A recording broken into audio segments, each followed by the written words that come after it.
day, I was scrolling through YouTube. I saw Keeobe. Realize, no upload for 6 months. Me sad. Keeobe no upload. Couldn't believe eyes. And Keeobe upload. But when click on video, not Keeobe video. Video, Keeobe talk. Keeobe talk and read. Read too much. Keeobe talk and read too much. Couldn't believe eyes. Couldn't believe eyes when Keeobe talk and read too much. Read Creepypasta. 10 scary stories. Part 1. All the family die. Co-worker die. Keeobe die. I can't do this, bro. Yeah, it's been a really long time. I'm back. Keeobe's back. Why haven't I gone so long? Love of God! For the love of God! I've actually been on. I haven't done anything, so I'm a little. Anyway, this is 10 scary creepypastas. I haven't done a reading before, and I have been really excited to do this for such a very long time.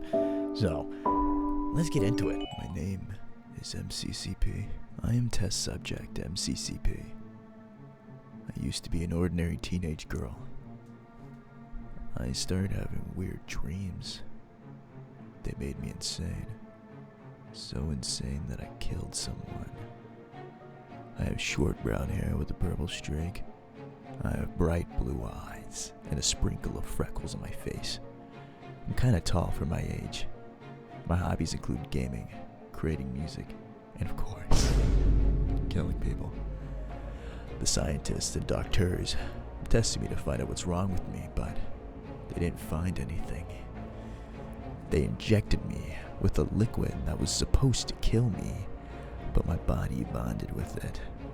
It turned me into a monster. I gotta turn this down.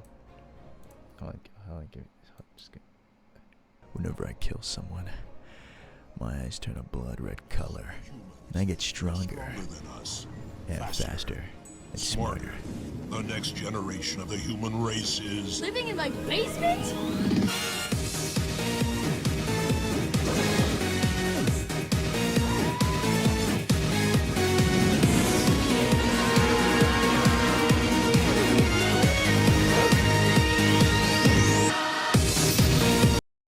One day, I escaped the test lab.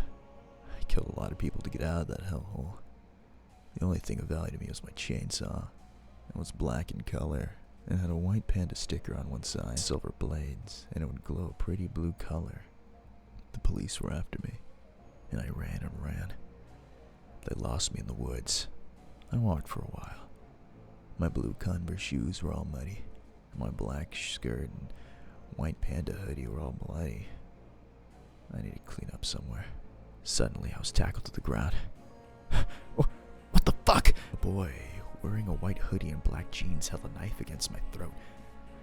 I looked at his pale white face. His eyes were black, like they were burnt, and he had a smile carved in his face. Go to sleep. I push him off me. Now why do I have to kill such a sweet little boy? He stabs my leg. I don't feel it. I'm a monster after all. I pushed the chainsaw against his neck. I'm not so innocent now. Someone grabs me from behind. Jeff, are you okay? I'm fine, Slendy. She caught off guard. And who might you be? I'm NCCP, and I was born a killer.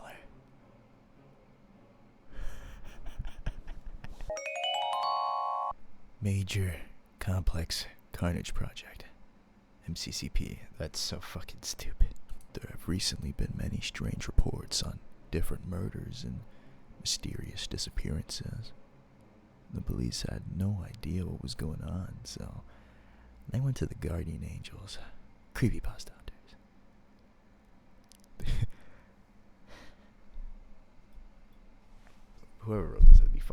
Well, what? They believed it was something like Slender Man, but it behaved like a cold-blooded murderer. They called it the Major Complex Carnage Project, or MCCP for short. Everyone was determined to find the MCCP, but the murders were so random and in different parts of the world. After a while, people started to give up until a young man came to them with information. I was sitting on my bed, listening to music. My wife was downstairs with my two boys. I had the feeling I was being watched. So I got up and went downstairs. I didn't feel safe in my room. When I got to the kitchen where my wife was, I was shocked. My wife's head was cooking in the oven. Her body was all bloody and cut up. I can't. It's just so fucking basic. I could find my boys. I looked everywhere. Then I went outside. They were hanging by their necks. Their eyeballs had been cut out and placed in their mouths. I was horrified. Who would do something like this? Then I saw her, sitting on the branch my boys hung from. She had medium long brown hair and bright blue eyes that slowly changed red in color. She wore a black skirt with black leggings, had a white hoodie and light purple Converse shoes. She looked sad, but when she looked at me, she smiled. 2 months later, I woke up in hospital. I'd woken up from a deadly sleep and had many strange cuts all over my arms and legs. I asked the nurse what happened, but she didn't know. All I remembered was that girl. The man died 3 weeks later after telling us this information. The girl had felt the message. This is what she said. I'm the monster that you should fear. You can't see me, but I'm always there. A state of mind. A shadow in your room. If you're not scared of me, prepare to meet your doom. Let's see how scared you are when at the edge of your bed. Oh no. Too late. You're already dead. Sincerely yours, MCCP. Sweet dreams. I'll see you tonight. Alright, little bro. Stop this. Well, I'm a huge Kirby fan. On my email, I received new Kirby game. Only wait, what not was boring. I downloaded. Later the file was Kirby. I am strange. And the game had relation to that strange Mario World hack. Mario. Later, I played the Kirby game. In the intro is Kirby, Superstar Ultra intro with Kirby and the amazing mirror sprites. The words say Death Kirby. WTF. That name is too creepy. The game start, no music, and then a Waddle Dee say run, Kirby. He comes. Too creepy, that words. I tried to close the game, but then said, you can't escape with that. Later, they two appear. Fumu and Bun, W2H, are doing characters of anime in that game. And they two don't talk much to me. They only say Kirby, hurry run. Later appears Blood, and Fumu and Bun scream. Later go to see them and they death. And start to play the creepy world of nothing, of Super Paper Mario.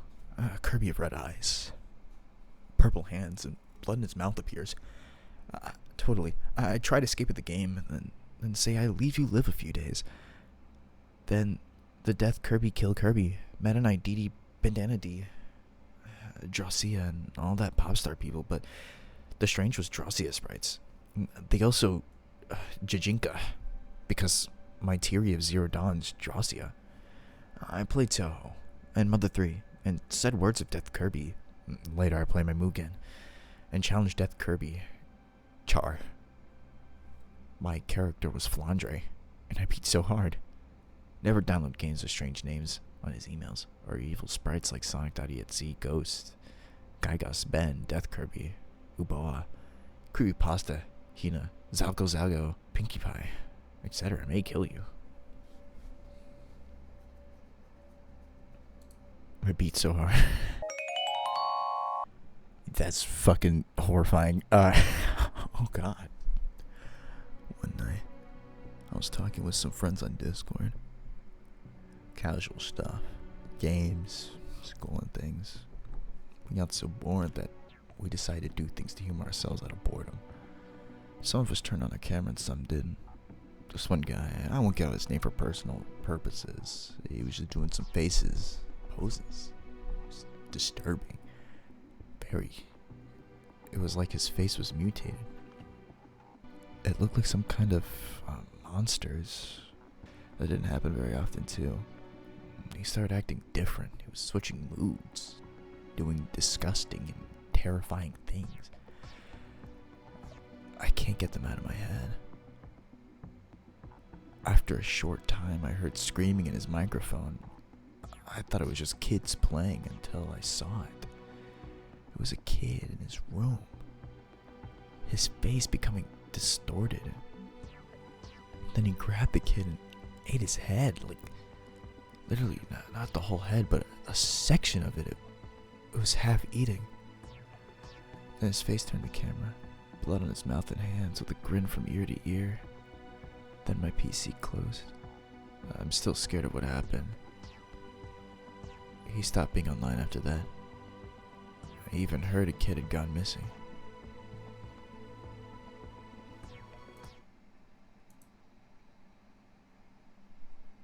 This is a different kid?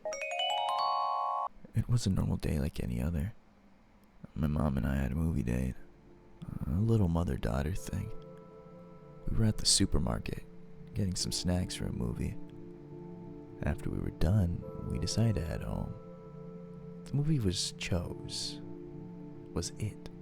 I knew we were filming the market. Anyway, we curled up on the couch, got our snacks ready, and began to watch. About halfway in, I had a little urge to put my feet up. You know that feeling you get when something's about to grab your feet? So I alerted my mother. "Mom, pull your feet up quick, or the feet grabbers will grab them." I said that as a joke, of course. My mom said there's no such thing as the feet grabbers, and continued to dangle her feet off over the couch. About another hour passed, and the movie was over. I had fallen asleep, but I awoke into a scratching noise underneath me. I looked over at my mom to see a blank, pale face. This jolted me with fear, and I said, "Mom, are you okay?" She didn't answer me. I heard the same scratching sound once again, but it was towards the end of the couch. I looked at my mom's feet, waited for my arms to adjust, and seen long, dark fingers slowly curling around my mother's feet. And suddenly, she was yanked off the couch. I was dragged under the couch. I let out a blood, curdling screech, and that's all I remember. I woke up in a hospital bed. My father and my grandparents surrounded me. I asked where Mom was, and my father said they were still looking for her. After a few hours of checking out the hospital, we went back to the house, and everything was moved around from the police. The couch was not. I tried to explain, but no one believed me. Everyone took it as she was out running errands. She has only been reported missing for a few hours. I got curious and decided to move the couch. The only thing that was there were claw markings engraved into the floorboards that said, "You're next." I used to love that garage. There always used to be a window in that garage. I used to see strange things. I saw a tall man with no face and people with masks on. They were always staring at me, but I used to see something that was far stranger. I used to call it Rover. It was so different because his mouth would stay inhumanely open for a long time. I used to think it was funny. It was so funny. It loved my garage. It loved me. One day, It asked me if it can come inside. I knew I couldn't let strangers inside the house, but its black eyes made me want to let it in. I did. It acted different. It asked me about my favorite friend. I said my favorites are all of them. It asked me more questions I can't seem to remember, but I still loved playing with Rover. One day it didn't come to the window. I waited for it. I continued to wait it until I got really tired. I finally saw it standing right in front of me. I asked what it was doing so late now it came into the house. It said in a strange voice, "I took all your friends with me, and you're coming with me as well. Your little pussy belongs to me." I ran far away. And now I live somewhere far away from that garage. I still know it's gonna get me. I will be with it forever. This one's very on the nose. It's called Very Spooky Story. Yeah. I sure hope it. Yeah. The title got your attention. Let's talk about that. By the title, you probably knew what to expect. Ooh, unreadable caps. Except you didn't. You got this, but why? It's quite simple to explain, but to do that we have to go back to when Obama was still president. You see, when Obama was president, he was working on a highly advanced serum that would turn both humans and technology into a mass hive mind. However, the experiment failed, and Obama covered it up by killing Danny DeVito and replacing him with an exact clone, sealing away the knowledge forever, except it wasn't. The serum was actually used, and the hive mind is still out there. Let me explain. Have you ever noticed how the number of stories that go the same way? Mess of calves, unreadable dialogue, only 3 sentences long, they're all a dime a dozen. And they're made like a product in a Chinese sweatshop. Why is that? Well, it gets deeper. It's simple. The reason Obama killed Danny DeVito is because he picked the test subjects of the serum. And being Mr. DeVito, he chose some shady individuals. As soon as this new hive mind was hooked up to the technology, it started web surfing, which caused it to find creepypastas. Then it found trollpastas. What am I implying here? Well, it's simple. Most trollpastas in this format are written by hive minds, studying us, sharing information. Over time, these pastas become less suspicious, blending in better, and eventually, the hive mind will learn of society's habits, what they like, what they want to see, and they will manipulate it. By using bad creepypastas as an example, they're learning what to write. They have already begun. So you better pray the hive mind gets distracted by something else on the internet, because of what? A shitty SpongeBob story might cause the end of the world. That's beautiful. I don't know if I want to keep that in, but yeah. This story goes back to my childhood. I was 7. I had just got a Nintendo DS and I was over the moon. And immediately went to the eShop and went to the new games section. There was a ghost tracking app, and this was long ago, so I don't remember the name. After I tried it out, it was pretty bad. And the controls worked, and I was pretty bummed. Got me some free games that did work, you know. I'm gonna sneeze.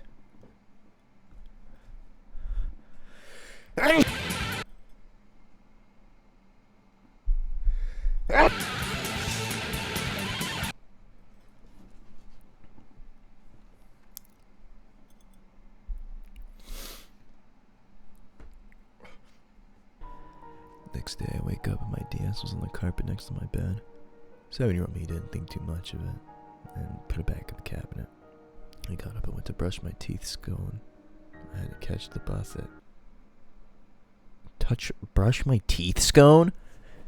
I got up and went to brush my teeth scone. What? I got up and went to brush my teeth scone.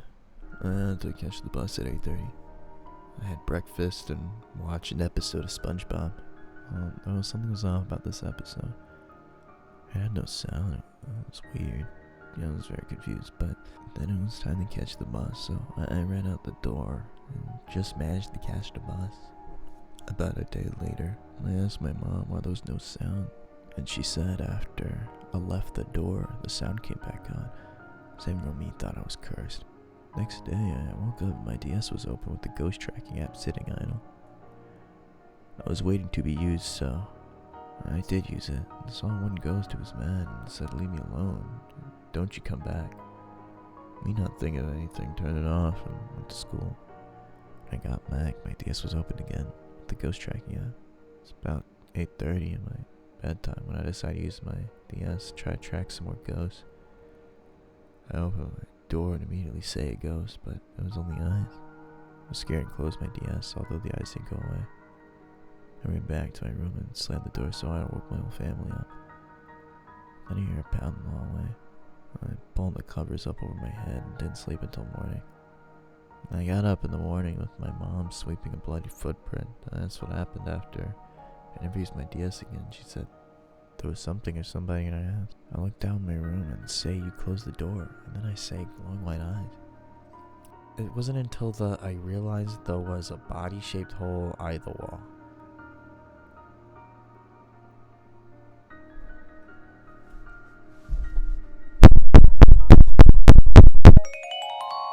I met another pickle fiend at work. This girl was talking about pickle salt to my coworker, and I was like, "Oh my god, that sounds so good." And she slowly turns to me, goes, "Hold out your hand," and pulls out a tiny little thing of salt and dumps it into my hand. The end. God, I love being a YouTuber.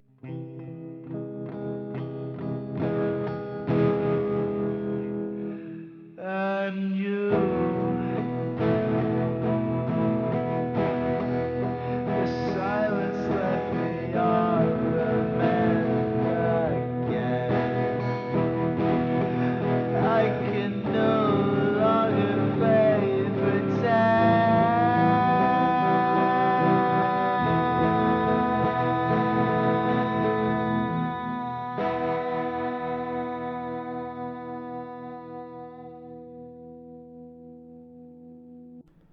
I guess I should explain how I ended up here. My name is John, and my ex-wife, Lee, left me to pursue a college out of city. We were having a lot of fights, and I was too depressed to fight the love that we had. I was sad all the time. I didn't know why. I was constantly drinking and smoking a lot of cigarettes. Years going by. As someone who didn't make that much money, I was slowly losing the money that I had to the rent that I owed. And eventually, I lost the apartment. I was homeless, living in a studio, barely scraping by. Eventually, I received a letter in the mail. It was a college program. They promised $1 million to be part of their memo process. Free removal of any traumatic event of my choice. The downside is that I'd have to go through rehabilitation to regain important memories. I was fine with this. I needed the money. Plus, they offered free room and board. So I grabbed my things and headed down city to El Paso State University. The memo process was a success. I brought a lot of stuff to jog the right parts of my memory. And it was time to get to know people while I stayed here in rehabilitation. I assumed a temporary alias as Jay, since I couldn't remember my name at the time. And eventually, a job fair opened at the college. I was thinking of moving here fully, as there was no home for me anymore. So I went to this job fair. I had food there, and a table with a bowl of punch, I assumed.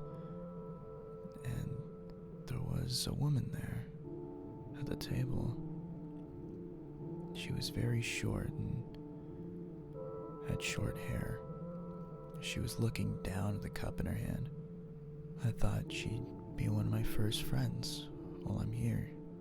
It would take me a couple of months to regain my memory anyway, so I might as well get to know people. I decided if I was going to strike up conversation, I should probably hold the cup too, so I reached for the ladle with that weird liquid, and her hand also reached for it. I said, "Whoa there." I don't remember much of the conversation that we had, but it was nice. She had kind of a warm voice, and even though she was looking down, there was energy to her. She just seemed kind of nervous. As she walked away, I asked her, "I never quite got your name, friend." She looked up and she said Lee. And as she said this, she looked down again, really fast, and walked away. But I thought nothing of it. The days went by and I would strike up conversation with her. She would never look at me, but she still responded all the same. I guess everyone else but her knew I had my mind wiped in the process. I thought I was a freak for it. I thought that me and her were friends. It was hard not to have that concept of friends. She was still talking to me. I pulled one of my teddy bears out of my bag and gave it to her as a gift. She said thank you. We were in a game room watching people play whatever they were playing in the game room. I think it was like Dark Souls or something. Just more days of me and her making small talk until eventually I stated I'd be leaving soon as my memories were fully back, besides some stuff I wanted to forget. One day we were in the game room. She was studying while people were playing pool in the back. Amidst the clacking of the pool balls, I asked her, "You know what's odd? I feel like I know you from somewhere. Something about you just seemed familiar." This was the first time that she actually looked at me in a while. She got up and walked over to me, and warm blood trickled down my chest. She stabbed me in the throat. I bled out in that chair, coughing up blood as she walked away, saying something intelligible on her way out. I blacked out. No one in the room even acknowledged that I was dying. I woke up in the hospital with all of my memories returning. I was unable to speak. There was rage in my heart. Upon being discharged, I got a motel with the $1 million that I earned. Of course, it was a cheap motel, so it was practically pennies. I plotted and I waited. Eventually, I found out where she lived. I bought a black jumpsuit, gloves, boots, red sunglasses, face mask. I got myself one of those weird commas. They kind of look like sickles, but a little longer. I grabbed a piece of porcelain from a spark plug and threw it through a window. This was at night, and she was still awake, watching something on her TV. She didn't seem to scream or anything, but there was still shock in her eyes. As I hopped in, I loomed over her. I broke both of her arms and legs, and she was crying. I enjoyed it. I dragged her body to the closet where I proceeded to hang her. As she hung there, I flayed her alive, peeling her skin off slowly till she bled out. And on her walls, written in her skin and intestines, I wrote, "I'm feeling much better now." I left and drove back home where I burned my costume. I used my money to cut everyone off and left who I really cared about. I moved to Alaska where I lived a happy, quiet life, and I grew old. I was snowboarding every day. I was fit. I was still playing with some of my friends online. Still making these same videos and chilling. And that would be the end of the video. Thank you all for watching. This took absolutely forever to make, and I enjoyed every bit of it. The creepypasta has a lot of like holes in it. Now that I reread it again, this is something that I wrote a long ass time ago and recently updated it to fit a narrative that was set by a nightmare that I had. So I hope you guys enjoyed nonetheless. I don't like begging, but this video took 5 days to make. I would really appreciate it if you guys liked and subscribed, and turn on that bell icon in the very rare case that I upload. Very merry annual upload. Thank you all for 100 subscribers. This is Keeobe. We just watched with some grade B content. I'll see you all in the next video.